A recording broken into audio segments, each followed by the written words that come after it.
Democracy for Doug Ford is very rich. Listen to what he said about Donald Trump. Apparently, there was a hot mic moment where he stated on election day that he was happy that this guy won. So a reporter asked him about his feelings on the election. And he said, on election day, was I happy this guy won? 100% I was. Then the guy pulled out the knife and effing yanked it in us, Ford told reporters at a campaign stop Monday as the country prepared to respond to the U.S. tariffs, which were eventually postponed at the 11th hour. He goes on to further say, it wasn't clear whether Ford realized that the camera was still catching, his comments. So he went on, they asked him again. So further on, it says here, they questioned him about the hot mic comment on Tuesday, which was yesterday. And he said, Tuesday, which is today. So he had this hot mic moment yesterday. He said, I always believed in working with anyone. This is what he says.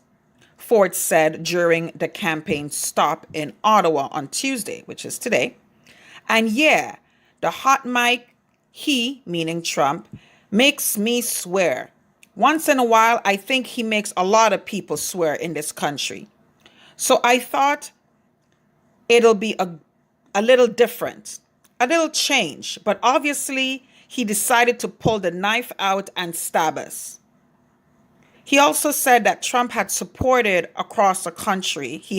He also said that Trump had support across the country when asked why he'd back him, and added that his comments yesterday make perfectly clear how he feels about the U.S. president now.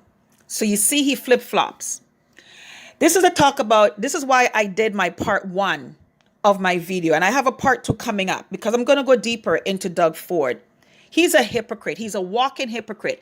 He likes people to treat him a certain way, and he doesn't like to pass that on to others.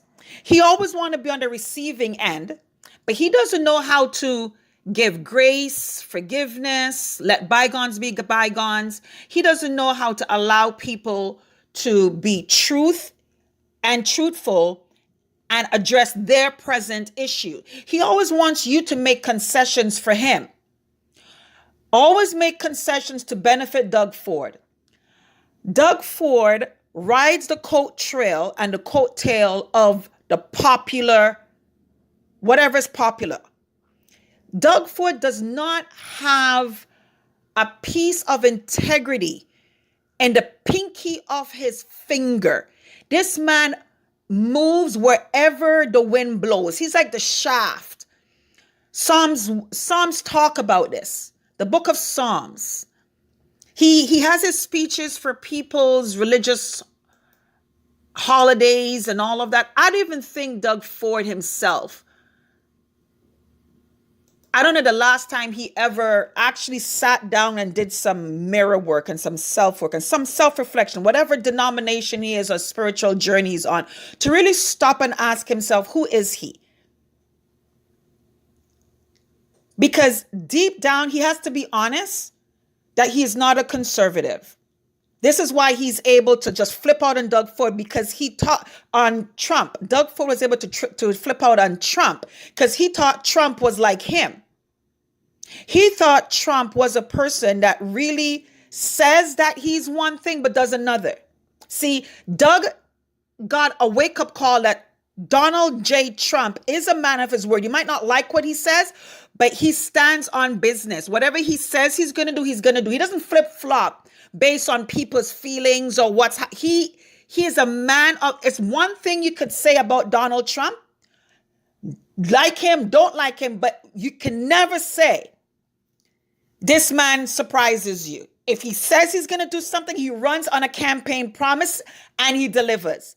Unlike Doug Ford, runs on any promise that he feels is going to get him in, and then he flops back. And that's what my part one started to unravel for those south of the border, for you to really see who Doug Ford is. So he thought Trump was like him. He thought Trump was just going to say the things that the populace or the people wants to hear. He thought that the people voted him in and he was just riding on people's opinions and feelings. And he really thought that Trump was going to renege on what he said. No, Doug. Trump is the real deal. Like him or not, he's a real deal. Not like you that run on promises made to your grassroots, and then when you get in office, you flip. And that's what my part one exposed. And I have a part two to expose more about you, Doug. So yeah, he didn't stab you in the back. He just wasn't like you. See, you go around stabbing people in the back, Doug.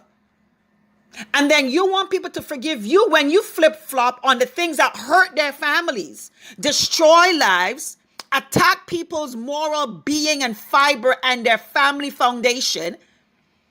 You want us to forgive you. And we always find a way to say, you know what? Forgive. Just forgive. Then the lockdown came and you went along with Trudeau. You went lockstep and you betrayed your conservative values and your grassroots, and you call them nicknames. You call them outlandish names. You call them derogatory names.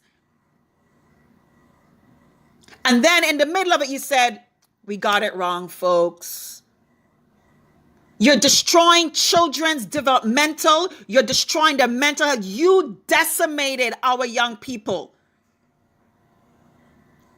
From toddler up to young adulthood. And then you ask mothers like me to forgive you. And we said, okay. But then you hold a grudge. You hold a grudge that we dare to call you out the way I'm calling you out right now. You're upset. No, Doug. So Trump didn't stab anybody in the back. Trump was Trump, and he honored his promise to his people that voted him in, and he's doing exactly what they voted him in to do.